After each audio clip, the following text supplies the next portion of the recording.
نحمدہ و نصلی علی رسولہ الکریم اما بعد فاعوذ باللہ من الشیطان الرجیم بسم اللہ الرحمن الرحیم اللہم صلی وسلم علی نبی الامی وعلی آل محمد۔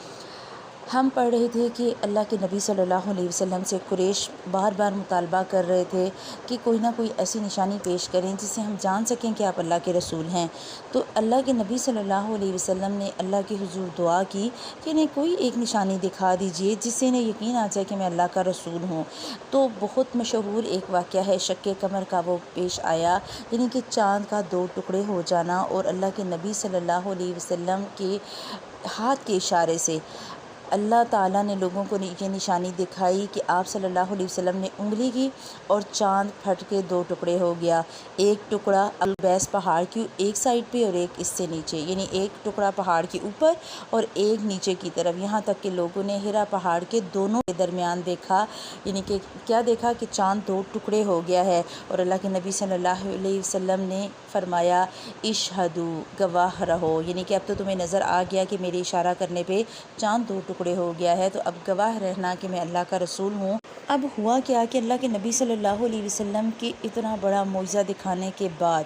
قریش کو تو کرنا یہ چاہیے تھا کہ فوراً ایمان لے آتے، لیکن وہ تو بھونچا کر رہ گئے۔ انہوں نے کیا کیا کہ انہوں نے کہا کہ شاید اس نے نا ہم پر جو ہے وہ نظر بندی کر دی ہے، محمد نے ہم پہ جادو کر دیا ہے کہ ہمیں پہاڑ دو ٹکڑے ہو کر نظر آ رہا ہے۔ تو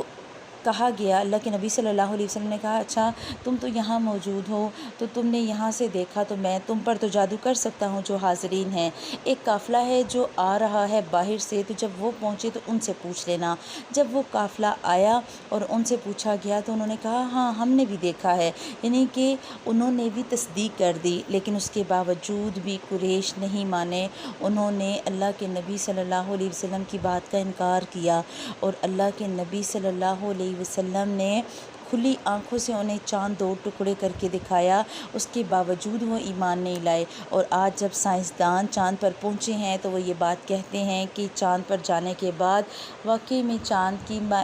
کنڈیشن ایسی ہے کہ ایسے لگتا ہے جیسے اسے دو ٹکڑوں میں تقسیم کر کے پھر سے جوڑا گیا ہو، یعنی کہ جو سائنسدان ہیں وہ دیکھ کے اب تصدیق کر رہے ہیں، لیکن جن کی آنکھوں کے سامنے جو بار بار معجزات مانگتے تھے ان کے سامنے معجزے آئے، لیکن انہوں نے اسے ماننے سے انکار کر دیا۔ اس کے بعد ایک اور واقعہ پیش آیا، اور وہ واقعہ اللہ کے نبی صلی اللہ علیہ وسلم کی تکریم کا تھا۔ اللہ کے نبی صلی اللہ علیہ وسلم کو اللہ تعالیٰ نے راتوں رات مکہ سے بیت المقدس اور پھر بیت المقدس سے سدرۃ المنتہا تک سفر کروایا، اور یہ سفر جسم اور روح دونوں کے ساتھ کروایا۔ یہاں یہ جو سفر تھا اسراء اور معراج کا، یہ دو سٹیپس میں تھا۔ پہلا تھا اسراء، یعنی رات کا سفر، راتوں رات اللہ کے نبی صلی اللہ علیہ وسلم کو مکہ سے بیت المقدس لے جایا گیا، ٹھیک۔ اور جو معراج ہے وہ تھا بلندیوں کا سفر، یعنی کہ اللہ کے نبی صلی اللہ علیہ وسلم کو بیت المقدس سے اوپر آسمانوں پر بلند و بالا جگہ پر لے جایا گیا۔ اب ذرا یہاں پر نوٹ کریں کہ اللہ کے نبی صلی اللہ علیہ وسلم طائف سے واپس آئے، کتنی بے قدری ہوئی، لوگوں نے نہیں مانا، ایک اداس کے علاوہ کوئی ایمان نہیں لایا۔ اللہ تعالیٰ نے نبی کریم صلی اللہ علیہ وسلم کے دل کو تسلی دی، جن ایمان لائے۔ اس کے بعد آپ صلی اللہ علیہ وسلم کو بلندیوں کی انتہا تک لے جایا گیا۔ اگر اللہ تعالیٰ نے یہ سفر کروا کے گویا دل کو مضبوط کیا کہ اے نبی صلی اللہ علیہ وسلم، اگر میرے راستے میں تکلیفیں ہیں تو میں بلندیاں اور عروج بھی دوں گا، اور آپ کے اور میرے لیے بھی یہی سبق ہے۔ اگر دین کے راستے میں کوئی آزمائش آتی ہے، کوئی تکلیف آتی ہے، کوئی غم ہو، تو آپ ان موقعوں کو یاد کر لیں کہ طائف کے سفر سے واپسی کے بعد شق قمر کا واقعہ پیش آیا، اور اسی کے بعد اسراء اور معراج کا واقعہ پیش آیا۔ اللہ تعالیٰ اپنے بندوں کو آزماتے ہیں، اور جب آزمائش میں انسان صبر کرتا ہے، اللہ کے نبی صلی اللہ علیہ وسلم نے کیا کیا تھا؟ پہاڑوں کا فرشتہ آ گیا، کیا میں انہیں پیس دوں؟ آپ صلی اللہ علیہ وسلم نے کہا نہیں، ہو سکتا ہے ان کی پشتوں سے ایسی اولاد نکلے جو دین کا نام سر بلند کرے۔ تو جب صبر کریں گے تو اللہ تعالیٰ اس غم کو بھی ہلکا کرے گا اور اس کا بدلہ بھی اچھا دے گا۔ اب قرآن پاک میں اس واقعے کا جو ذکر ہے، جو اسراء ہے، اس کا ذکر ہے سورہ الاسراء میں، یعنی کہ سورہ بنی اسرائیل کے جو پہلی آیت ہے سبحان الذی اسریٰ بعبدہ لیلا من المسجد الحرام، یہاں سے سٹارٹ ہوتی ہے پوری آیت اور اس میں ڈیٹیل بتائی گئی کہ پاک ہے وہ ذات جس نے اپنے بندے کو راتوں رات مسجد حرام سے مسجد اقصیٰ تک کی سیر کرائی، جس کے گرد ہم نے برکت دے رکھی ہے تاکہ ہم اسے اپنی نشانیاں دکھائیں، بے شک وہ سننے والا اور دیکھنے والا ہے۔ اور جو معراج ہے اس کی ڈیٹیل سورہ نجم میں آتی ہے، اور سورہ نجم کی 7ویں آیت سے لے کر 18ویں آیت تک اس میں ڈیٹیل ہے معراج کیسے واقعہ ہوا۔ اب یہاں پر بات یہ ہے کہ بہت سے لوگ کہتے ہیں کہ یہ خواب تھا، حالانکہ یہ خواب نہیں تھا۔ اگر خواب ہوتا تو پھر تو اعتراض ہی کوئی نہ ہوتا، کیونکہ خواب تو رات کو سارے دیکھتے ہیں، صبح جاگ جاتے ہیں، اس پہ کوئی بحث نہیں ہوتی۔ لیکن یہ سفر اللہ کے نبی صلی اللہ علیہ وسلم کو جسم اور روح دونوں کے ساتھ کروایا گیا۔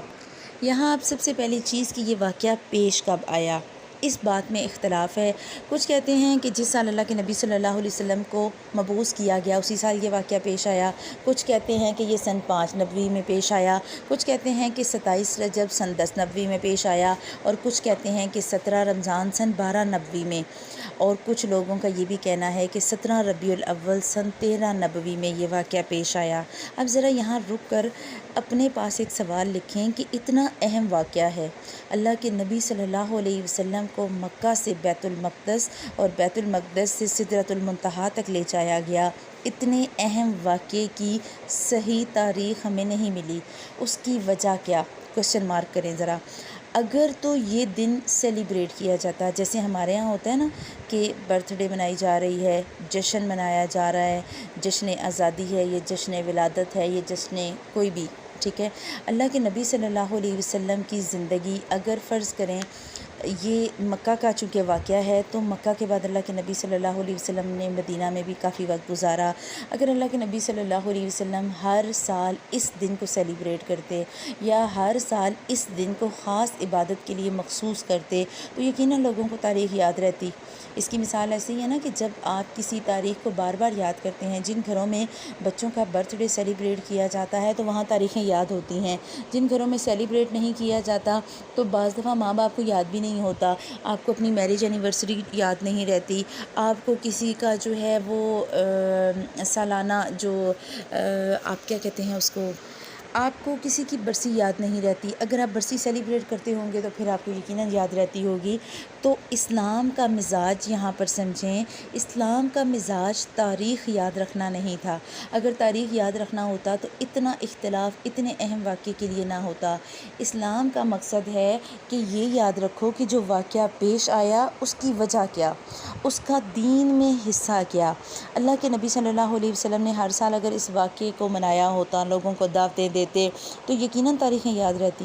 یہاں بتایا کیا گیا کہ مقصد پر غور کرو، مقصد کیا ہے اس سارے واقعے کے پیچھے، تو آپ نے اور میں نے بھی تاریخوں سے زیادہ مقاصد پہ زور دینا ہے کہ مقاصد کیا تھے۔ اللہ کے نبی صلی اللہ علیہ وسلم کا یہ جو واقعہ پیش آیا تو ہوا یہ تھا کہ جبرائیل امین تشریف لائے اور ان کے ساتھ جو سواری تھی وہ براق تھی، ٹھیک، یہ گدھے سے بڑا اور خچر سے چھوٹا ایک جانور ہے جو اپنا کھر اپنی نگاہ کے آخری مقام پر رکھتا ہے، کیا مطلب کہ جہاں تک نظر جاتی وہاں اس کا اگلا قدم ہوتا۔ اس وقت اللہ کے نبی صلی اللہ علیہ وسلم مسجد حرام میں تھے، آپ اس جانور پر سوار ہو کر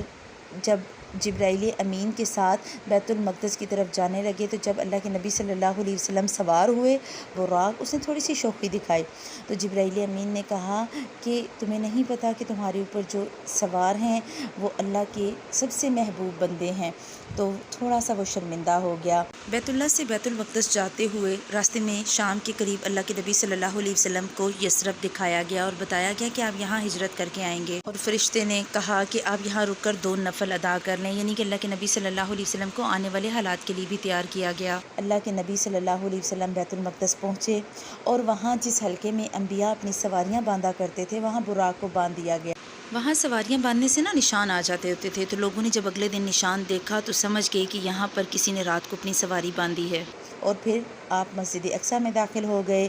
2 رکعت نماز پڑھی، اس میں انبیاء کی امامت فرمائی، اسی لیے تو اللہ کے نبی صلی اللہ علیہ وسلم کو امام الانبیاء کہا جاتا ہے، سید المرسلین، پھر جبرائیل امین اللہ کے نبی صلی اللہ علیہ وسلم کے پاس 3 برتن لائے، ایک شراب کا برتن تھا، دوسرے میں دودھ تھا اور تیسرے میں شہد۔ اللہ کے نبی صلی اللہ علیہ وسلم نے شراب اور شہد کے بجائے دودھ پینا پسند کیا، تو جبرائیل امین نے کہا کہ آپ نے فطرت کو پسند کیا ہے، آپ کو بھی ہدایت نصیب ہوئی اور آپ کی امت کو بھی۔ اگر آپ شراب پسند کرتے تو آپ کی امت گمراہ ہو جاتی۔ اور آج دیکھیں جس شراب کو اللہ کے نبی صلی اللہ علیہ وسلم نے ناپسند کیا، ہماری امت یہ بات کہہ دیتی ہے کوئی بات نہیں، اس میں تو صرف اتنے % الکوہل ہے، ہم صرف پرسنٹیج دیکھ رہے ہوتے ہیں، ہم فطرت کی چیزوں پہ نہیں آتے۔ تو اللہ تعالیٰ ہمیں اپنے پیارے حبیب کا امتی ایسا بنائے کہ جو ان کی چیزوں پر عمل کرنے والا ہو۔ اس کے بعد اللہ کے نبی صلی اللہ علیہ وسلم کو بیت المقدس سے آسمان دنیا تک لے جایا گیا۔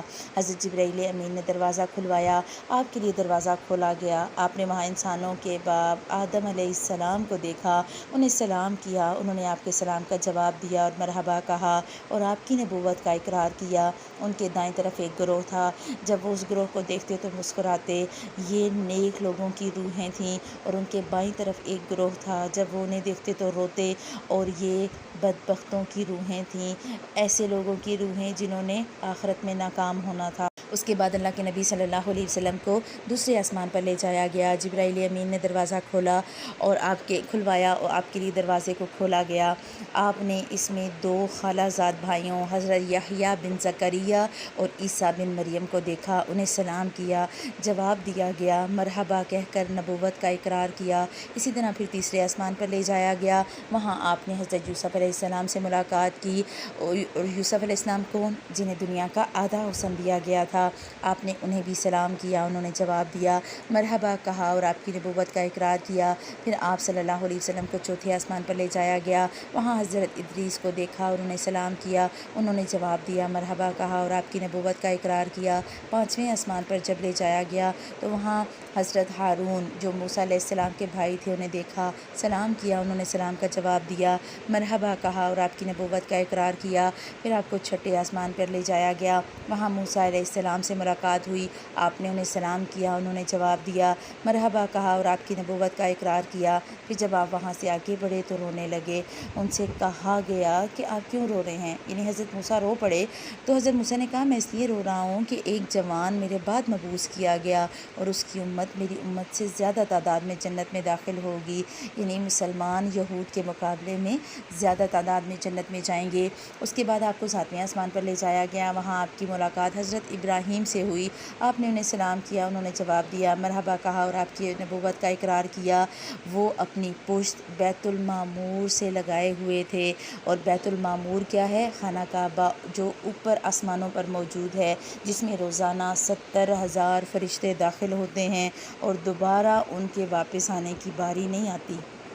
یہاں تک 7 آسمانوں کا سفر پورا ہو گیا، اور آپ دیکھیں ہر آسمان پر ایک نبی سے ملاقات ہو رہی ہے، ہر آسمان پر اللہ کے نبی صلی اللہ علیہ وسلم ایک انبیاء سے مل رہے ہیں، اور ہمارے لیے یہی حکم قرآن میں دیا گیا۔ اسی کے بارے میں اللہ تعالیٰ قرآن پاک میں کہتے ہیں نا فَضَّلْنَا بَعْضَهُمْ عَلَى بَعْضٍ مِّنْهُمْ مَنْ كَلَّمَ اللَّهُ وَرَفَعَ بَعْضَهُمْ دَرَجَاتٍ۔ اللہ تعالیٰ نے ہر ایک کو درجے دیے، ہر ایک کو ایک دوسرے پر فضیلت دی، اور آپ اور میں کسی میں کوئی فرق نہیں کر سکتے۔ ہمیں کہا گیا کہ ہم سب کا بہت اچھے طریقے سے احترام کریں، لیکن ہمارے نبی حضرت محمد صلی اللہ علیہ وسلم کو سید المرسلین کہا گیا، امام الانبیاء کہا گیا، اور ہمارے لیے جو شریعت ہے وہ ہمارے پیارے حبیب حضرت محمد صلی اللہ علیہ وسلم کی ہے۔ تو اس دعا کے ساتھ اختتام کرتے ہیں کہ اللہ تعالیٰ ہمیں ہمارے پیارے حبیب حضرت محمد صلی اللہ علیہ وسلم کا امتی بنائے، ہمیں بہترین طریقے سے آپ کی سنتوں پہ چلنے والا بنائے۔ سبحانک اللہم و بحمدک نشہد ان لا الہ الا انت نستغفرک و نتوب الیک۔ السلام علیکم و رحمۃ اللہ وبرکاتہ۔